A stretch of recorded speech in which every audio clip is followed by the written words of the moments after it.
Futures now, old man.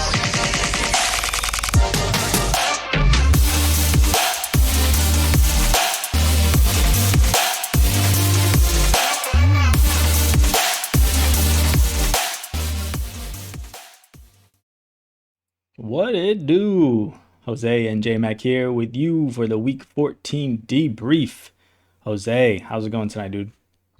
Not much, man. It's time. It's finally here. It feels like you blinked and 14 weeks went by, and now we get into the fantasy football playoffs. Hopefully, you made it in. That's number one. And then hopefully, you got a lot of bye weeks, so you're not stressing this first week.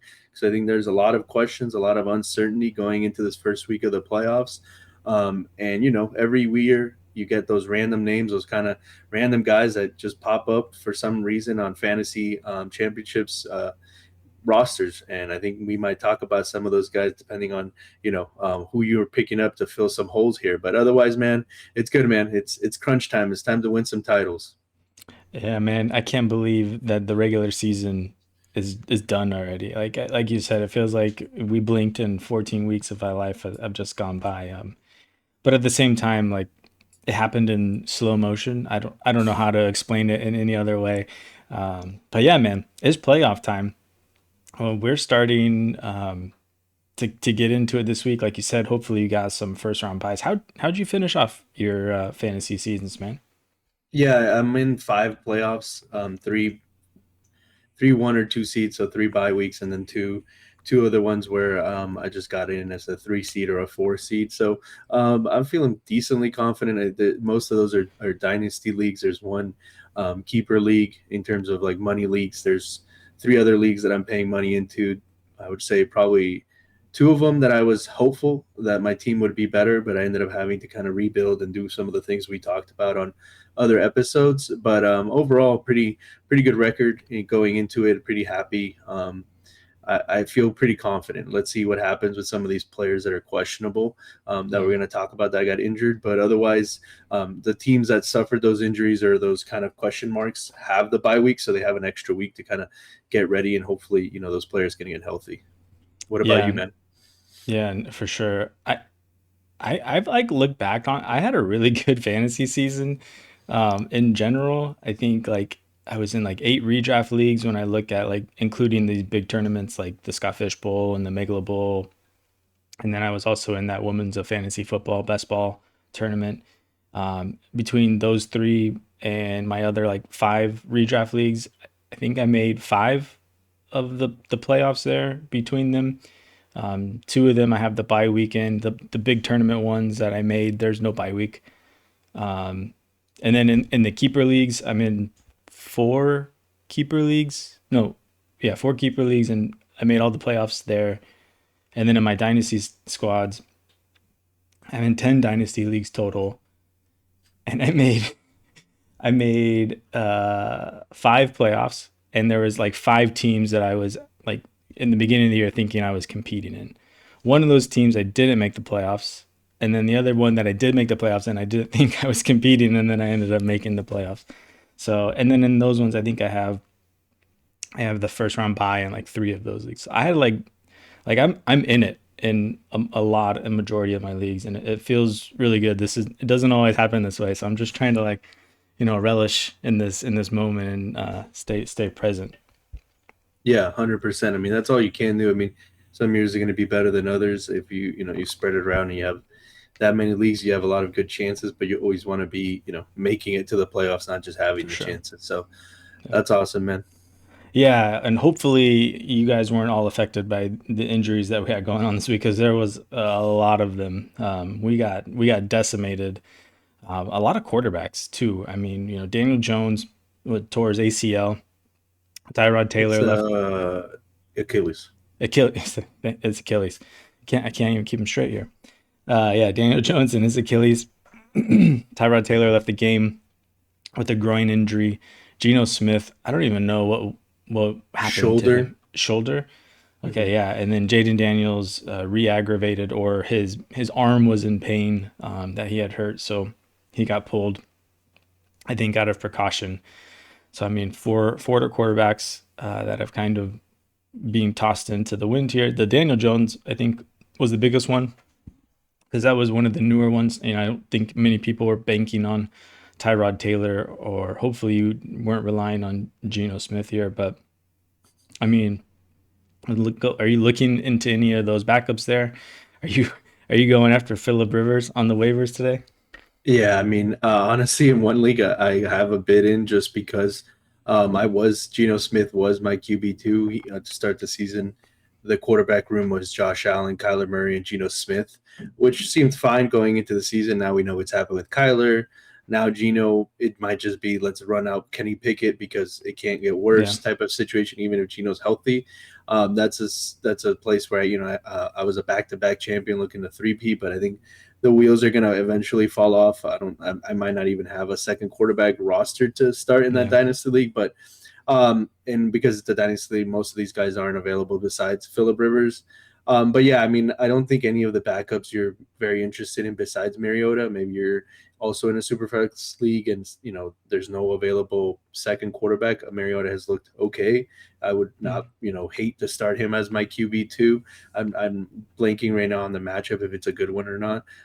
But the other guys is not no interest whatsoever. I mean, for the Jets and the Colts, we don't really even know who it's going to be because what's his name?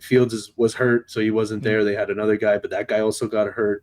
Daniel Jones went down, then the backup got hurt, and so now it's Phillip Rivers. No interest whatsoever there. To be honest, I mean, if you're in your fantasy playoffs and you got to start Phillip Rivers, who's I heard a crazy stat where I think his oldest kid is actually older than Jaden Daniels or some crazy something like that. Like I don't know if that was a meme or made up. I didn't double check.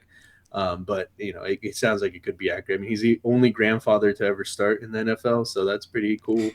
Um, Well, I mean, if he's a grandfather, that's got to be accurate, right? I mean, yeah, he's 45, 44. 44, 45. Yeah, Yeah, so I mean, he's got 10 kids, so he had to start having kids when he was like 20, right? I don't know.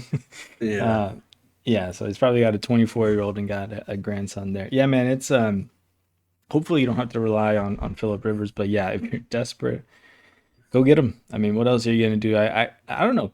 I think Kenny Pickett, the box score looked pretty good for him in his relief for Geno Smith, but I have no context to that. I haven't gone back and watched the game and see what kind of situations they were in. Maybe he was just kind of dumping off and getting it down. I mean, we've seen Kenny Pickett be somewhat, you know, I don't want to say successful, but he can at least, command an offense out there and look competent.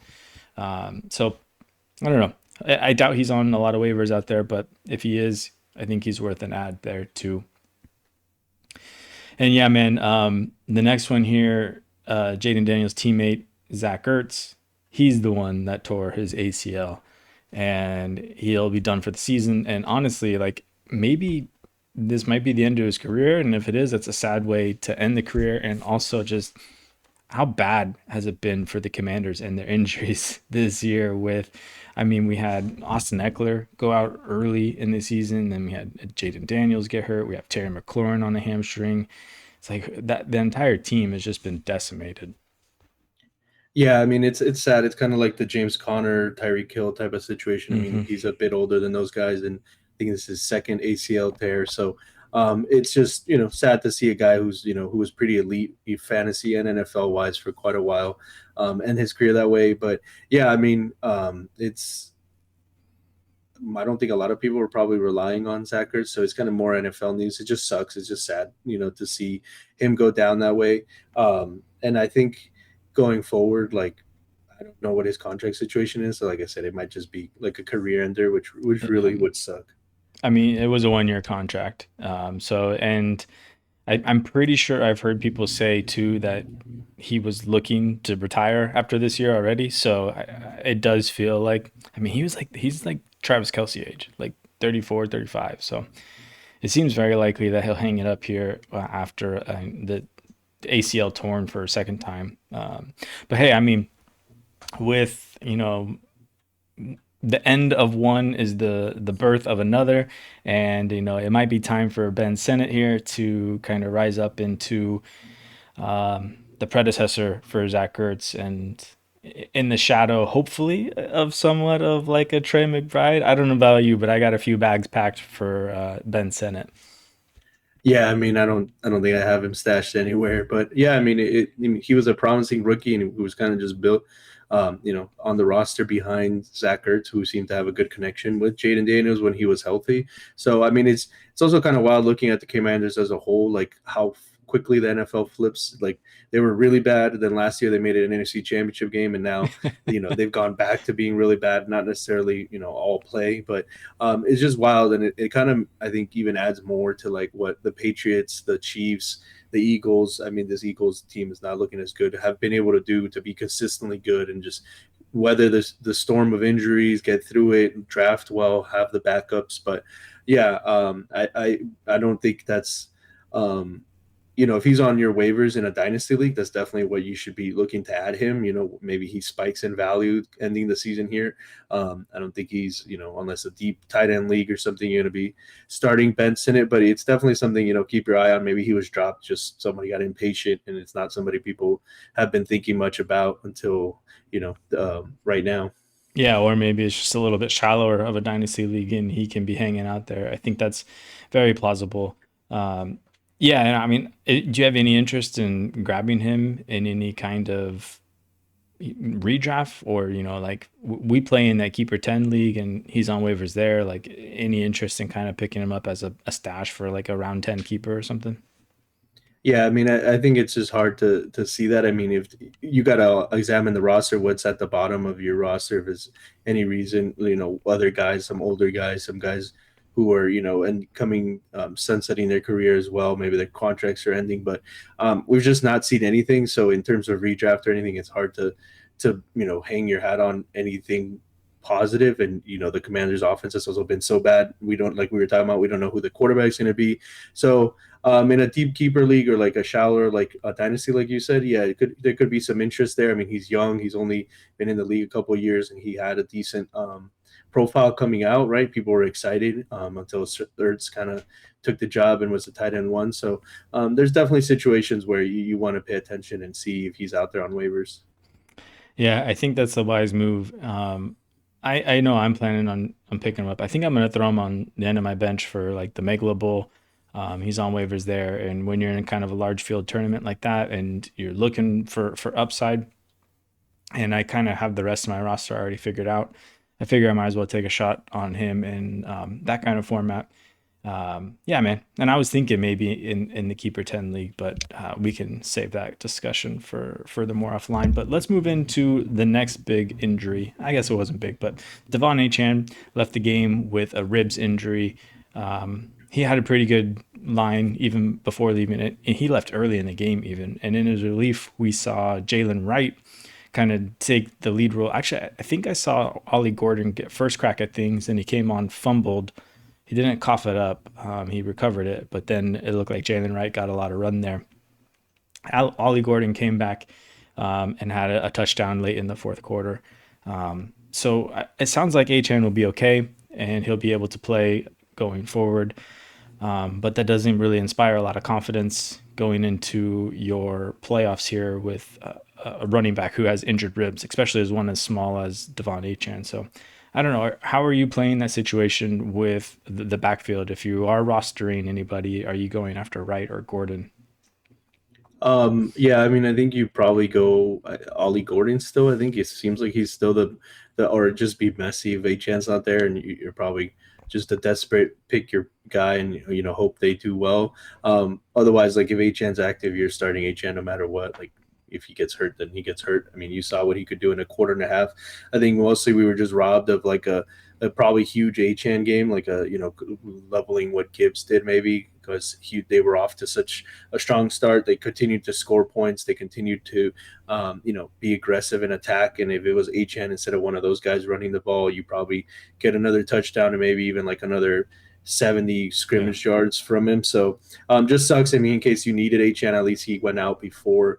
When he went out, he was decent and sounded like he could have gone back in if it was more, drastic situation, just pain management, rib. Didn't hear anything about anything broken or anything like that. So I think in most cases it's probably going to be a somewhat futile ad because I think HN's going to play. So even if you pick up Wright or Gordon, unless something drastic happens, I mean, you pick one up just in case because maybe you have a lottery ticket, but I think we won't have any idea of who you would want to start. I mean, Ollie Gordon in times has also looked pretty good. Jalen Wright looked good that game. It could just be a split, or it seemed like Ollie Gordon was the head guy behind HN. So I don't know. It would just be real messy, and you probably wouldn't want to be starting either. But it's worth a shot, like you said, like in those type of deeper or large formats where maybe you just need a pop-off flex. They could be good options. So I'm asking for a friend here who's definitely not me. But if you had HN, are you prioritizing adding one of those guys to kind of handcuff him here? Yeah, you have to, just in case, right? I mean, if there's something more, clear on the waiver wire, like an actual starters for whatever reason, I don't know, something else happens. But yeah, you would have to add one of them, especially if you have HN, just to have the security. I had a feeling. I don't like the answer. I need every bench spot I got. I mean, my friend needs every bench spot. Yeah, okay, yeah. Let's move into another guy here, Nick Chubb. Not probably all that relevant. He probably wasn't getting a lot of spotlight on your starting roster as is, but I think Woody Marks is kind of the more relevant piece here. He's been taking over that role with Nick Chubb kind of fading off into the sunset here. And now he's going to have, that backfield more to himself. We saw Dare Ogunbowale come in relief. I think Woody Marks got shaken up, and Dare got a touchdown on his one carry. But I think where the expectation here is that Woody Marks will kind of take control of that backfield and get kind of the lion's share there. Are you excited for him, Woody Marks here, or where's your capacity for that? Yeah, it's pretty mild. I mean, I think he's a decent RB2, like back in RB2, early RB3 type of play. Like, he hasn't shown anything special. The Houston offense, although their defense is probably the best in the league, has kind of continued to struggle to like really do much or like pull up a ton of points, right? So he's not like he's having tons of chances to score. But I mean, getting rid of one of the guys that was taking even a few carries, it has Big deal. has to be exciting going into the playoffs. So, I mean, it's good if you've been flexing Woody Marks, you're probably just a little bit more excited. I think it adds a little bit more to his ceiling and floor. But otherwise, you're probably expecting, somewhere in the range of like 12 to 16 points in non like half PPR type of formats, right? Because he does catch the ball a little bit. You hope that like it doesn't turn into all of a sudden now they just give the carries to another guy instead of him when he's shown to be the best running back they have, even if he's not anything special. Yeah. It doesn't look like Mixon's coming back anytime soon to kind of Yeah, I mean, there's another guy. I mean, he might not play football again, man. That's so weird. Whatever happened there? Yeah, that was weird. All right, and then we have a pair of concussions here to CD Lamb and T Higgins. I think they both left the game. Or did T Higgins finish the game and just? Yeah, the T Higgins thing is a little bit weirder because he had the concussion, missed the game, and then came back. He took several hits where I was like, oh, he's concussed. There's no way. Apparently, he got checked twice after each one of those. I mean, they were out there on the frozen tundra, like it was snow, it was super cold. The turf gets extra hard, but like they cleared him. So that's one of the things that's weird is like, where was it a new concussion? According to like the report said, he took 2 concussion protocol tests, passed them, so he was clear to play, finished the game, had 2 touchdowns, looked great. But then after the game reported symptoms of concussions and was immediately then placed into concussion protocol. So it begs the question, was it a new concussion? Like, did he get a second concussion in 3 weeks? Or was it because he banged his head on the ground, like the concussion symptoms came back? Sure. Like it's all really weird, and obviously like with the brain it's also really hard to know. I think if it's not deemed like he got a new concussion, he just like the symptoms kind of just were aggravated. You could even see him playing this week from everything that it seems like that's been reported, but they might be cautious and sit him out a week. You hope that it wasn't a new concussion, because then you'd be looking at like multiple concussions within a short period of time. I don't know if the Bengals really even have any playoff hopes left. So it could be a situation like shut him down. Why risk it? His health, that sort of situation. And then the other one you were gonna, I'm sure you did bring up, sorry, was CD Lamb. His actually was a lot worse. I saw it Yeah. live, and it didn't seem like the broadcast, or I saw a lot of people talking about it, but he kind of did the full where the body kind of Yeah. does that weird thing with the extremities, and his leg was up and his hand and arm. I didn't see that get a lot of play, like a lot of people talking about it, but I noticed that as soon as it happened, I was like, oh, CD's concussed, he's going to be out. And he Yeah. was ruled out pretty quickly. Um, I mean, concussions, it seems like during the season, the middle of the season, if you get concussed, you're out for sure a week. There's been multiple players this season and other seasons where they get concussed and they do get cleared. His looked particularly nasty. So Yeah. you're thinking maybe you might not have it for the first round of the playoffs. They're still chasing a playoff spot here. So those are two guys who are, T. Higgins has been a top, 12 wide receiver pretty much every week since a decent quarterback got to town. And then CeeDee Lamb was kind of just starting to heat up since coming back, having he was on pace to have a monster game that game. Already had, I don't know how many catches it was, but over 100 yards. He just didn't get any touchdowns. So those I think are the probably fantasy wise most impactful injuries we're Hmm. talking about, and with concussions it's so hard to know. I mean, you will probably know, I think, by Wednesday, Thursday, like if either of those guys are not practicing tomorrow at all, like if they're full out for practices, I think you probably expect them not to make it. I think it's hard for in concussion protocol for them to then go Thursday limited, Friday full, and then get cleared. It doesn't happen a lot. So if you're hoping that they're going to play, you're hoping for a limited on Wednesday, limited Thursday, and back to full on Friday. Otherwise, as soon as you see any sort of out or missed practice Wednesday, you probably need to really start looking at Pivot. what you're going to do. Yeah. Yeah. I'm not expecting T. Higgins to play. I think just with how the situation played out of him, being checked and then getting cleared and then coming back out, like I think that's kind of a bad look, and I think that's probably going to get investigated by the league here. So I'm assuming T. Higgins won't play. CD Lamb, I'm also kind of leaning that I don't think he will play and that he'll sit out. I think I have a little more hope for CD Lamb because he played on Thursday, so he's got a little bit longer of a stretch here to kind of clear that concussion protocol. So I wouldn't be surprised if we saw CD Lamb back, but do you have any interest in picking up and playing Flanoy if CD Lamb misses here? Yeah, I mean, that was one of the things that the Cowboys finally did, which as a Cowboy fan, I was happy to see. I did not understand the entire season why a worse player like Jalen Tolbert kept getting activated and played more snaps than Ryan Flournoy. Finally, that game where CD got hurt was the first one where Tolbert was inactive and Flournoy was, and then you saw what he did once CD went out. I mean, I think you in a desperate situation. I mean, there's probably, Parker Washington miss some time and it, might be out there on waivers and redraft leagues. But I mean, Flournoy is probably widely available everywhere. So if you have him and CeeDee Lamb is full out, I think you could. It could be interesting. The only thing is JJ McCarthy on the other side going to put up enough points that Pickens will Good probably point. get his. If JJ McCarthy on that horrible Dallas defense is able to pull up enough points, then I think you could be interested in Flournoy. There could be some action there because even though Turpin gets in and all that stuff, I think Flournoy just body size, style, everything would just automatically become wide receiver two for that offense. And we've seen how good that offense has been.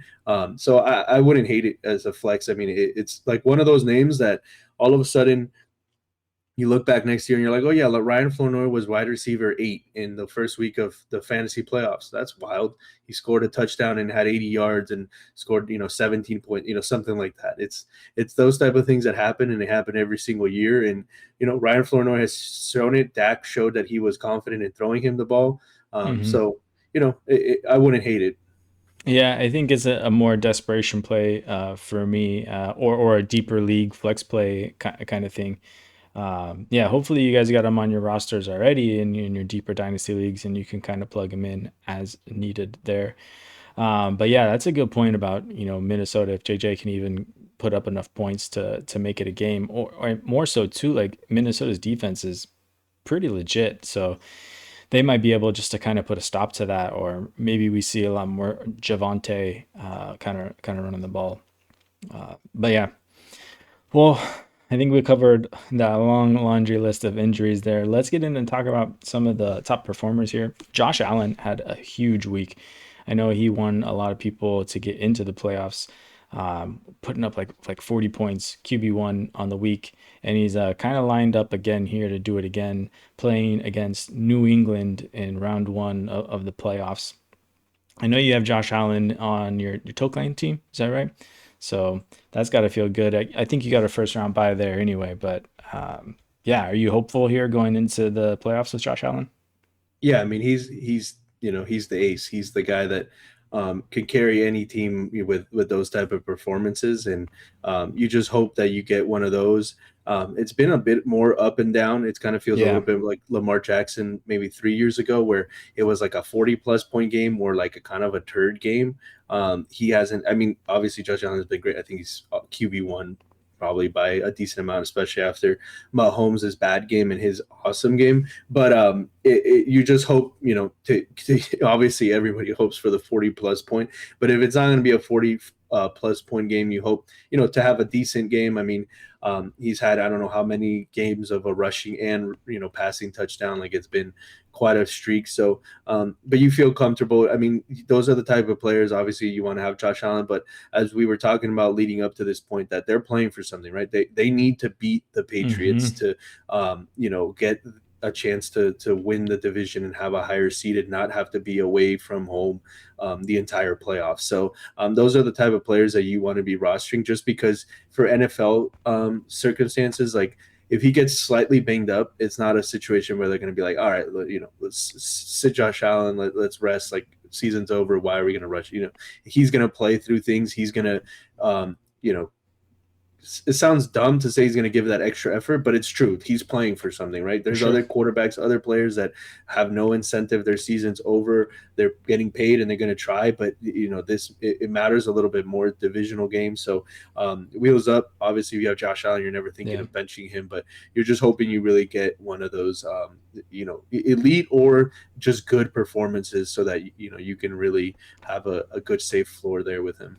Yeah, there is no resting for the playoffs this year. I mean, there is no team that is like locked in for the playoffs right now. Everyone is competing, so it's great for fantasy. And along those same lines too, of someone to play for, someone having something to play for is Lamar Jackson, who lost this last week, even though he kind of put up a good game, at least fantasy wise. But he gets to go up against the Bengals, who Josh Allen just kind of picked apart with his large week. So I'm expecting, big things from Lamar this week. So hopefully you guys aren't facing him, and hopefully you got him on your squad to kind of help you propel you into the playoffs here. Yeah, another big stud here, Shedeur Sanders, coming out of nowhere, man. He was QB2 on the week.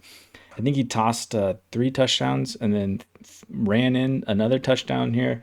Um, yeah, in the Snow Bowl too. Like it was a fun one to watch.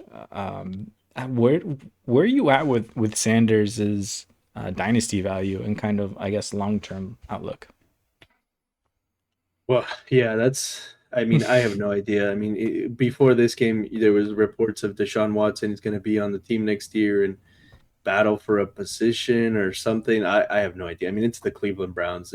You have just as much stock as that Shedeur Sanders could be the start of the next 3 years, or that Deshaun Watson is playing, NFL quarterback for them next year. Like, it's so hard to predict. I mean, if you took Sanders, hopefully, it was a rookie super flex league and you didn't really reach. You let him fall as he did in the NFL draft, and now you're maybe just sitting on a gold mine where you took a quarterback late, kind of like Jalen Hurts, in terms of like where he went second, third round of rookie drafts, like not highly drafted, and then you end up with a starter in the NFL who's looking like he could be decent. I mean, it's one game. It was it still looks really bad on a lot of plays where he's just Yeah. like holding the ball for an eternity and just back. Like, what are you doing? Please throw the ball away. Like, live another down. But and he's got a lot of personality and a lot of entourage and a lot of extra things. But in terms of dynasty, man, like hopefully, Personality. That's one way to yeah, put it. yeah, trying to be nice here.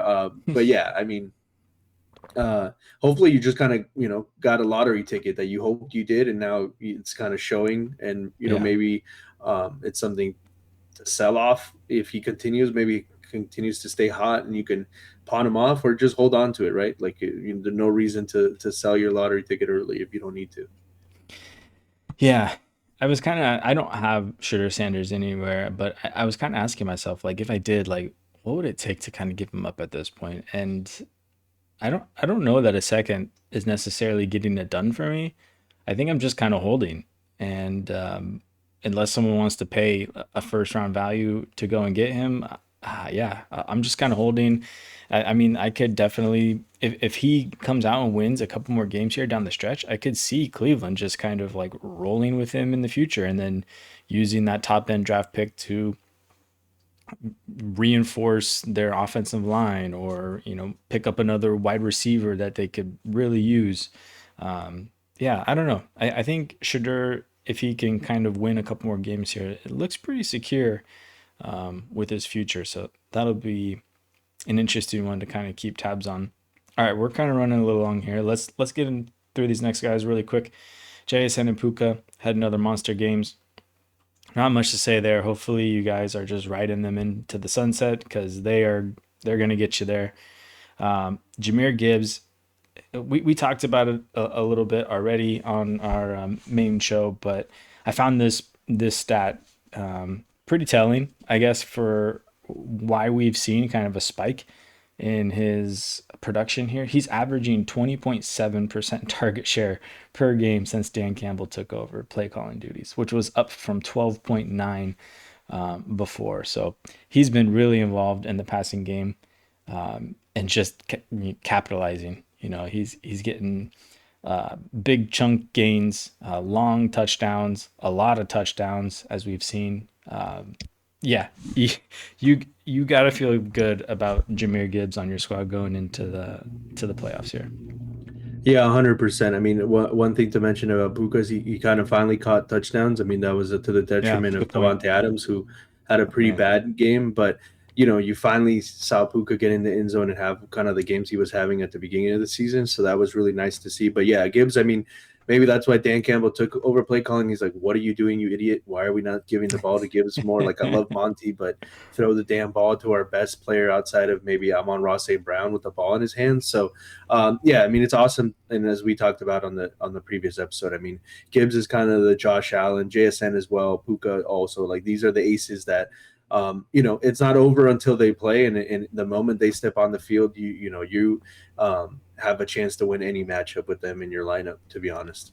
Yeah, yeah. Going back to the Puka thing too, and Devonte Adams, like I kind of took that as like a Devonte Adams didn't come through because the running backs came through, right? We saw Kyron Williams get a goal line touchdown. Blake Corum got a goal line touchdown, and then Blake Corum got another long chunk run touchdown.